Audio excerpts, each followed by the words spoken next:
Alors j'ai bien aimé une émission, parce que j'écoute beaucoup d'émissions, pas des émissions qui sont données à la télévision, mais des émissions qui sont enregistrées, des vidéos qu'on choisit, parce que regarder simplement à la télévision ce qu'on nous propose pour des millions de gens, c'est complètement ridicule. Par contre, faire son propre choix à la carte, ça c'est beaucoup plus intéressant. Et dans une émission philosophique, il y a un garçon, je ne me souviens plus de comment il s'appelle, qui a dit une chose très intéressante. Il a dit, il a défini les idées de Platon en disant que nous arrivons à reconnaître un même objet, même s'il prend des formes différentes. Par exemple, dans cette pièce où je suis, il y a une sorte de siège.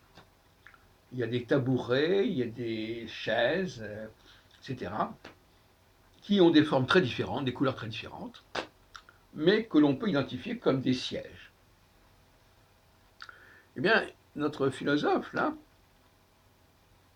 il nous disait, ben voilà, c'est ça les idées. C'est-à-dire que j'ai l'idée de siège, mais je peux la retrouver, la reconnaître sous ses différents attributs, sous ses différentes formes, ses différentes couleurs.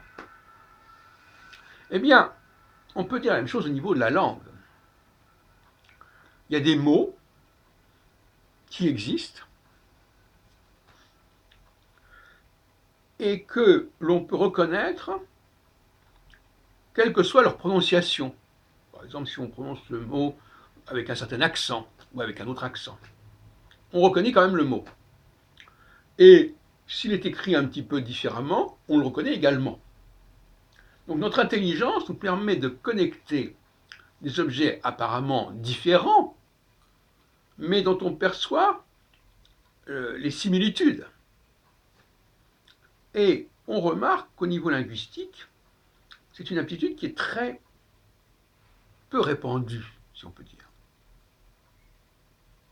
C'est-à-dire que dès que les mots ne sont pas écrits de la même manière, exactement, et pas prononcés de la même manière, et pas replacés dans le même contexte, il y a un problème. C'est comme si je n'arrivais pas à reconnaître une chaise parce qu'elle est à côté d'un piano ou parce qu'elle est à côté d'une cuisinière. Comme si le contexte dans lequel l'objet se trouvait m'empêchait de percevoir ce qui était commun aux différentes chaises. Eh bien, c'est pareil pour le langage. C'est pas parce qu'un mot va se retrouver avec d'autres mots différents que je ne reconnaîtrai pas ce qui constitue l'identité, l'essence même de ce mot. Alors j'ai un cas qui est assez amusant. Je m'aperçois que, alors soit c'est de la mauvaise volonté, soit c'est de la bêtise. Imaginez quelqu'un, on lui dit voilà, là, ce sont les toilettes. Bon. Il va vers la porte et il voit toilette écrit à l'anglaise. T-O-I-L-E-T-S. Je dis, mais qu'est-ce que c'est que ça qu'est-ce que ça veut dire? Est-ce que ce sont des toilettes? Ce ne sont pas des toilettes parce que ce n'est pas écrit comme ça devrait être écrit. Voyez-vous? Et alors, ce qui est amusant, c'est que l'autre jour, j'étais à l'espace Champéret pour un congrès, pour un salon du Zen. Et alors, il y avait marqué toilette en anglais et en français. Toilette et toilet.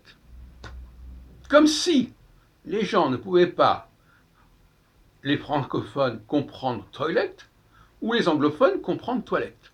Alors que c'était écrit, c'était même pas prononcé, c'était écrit. Voyez-vous? Donc là, il faudrait quand même arriver à dépasser ce genre de problème et laisser les gens croire que les gens sont capables de relier entre elles des choses qui, malgré certaines variantes, certaines différences, sont visiblement semblables.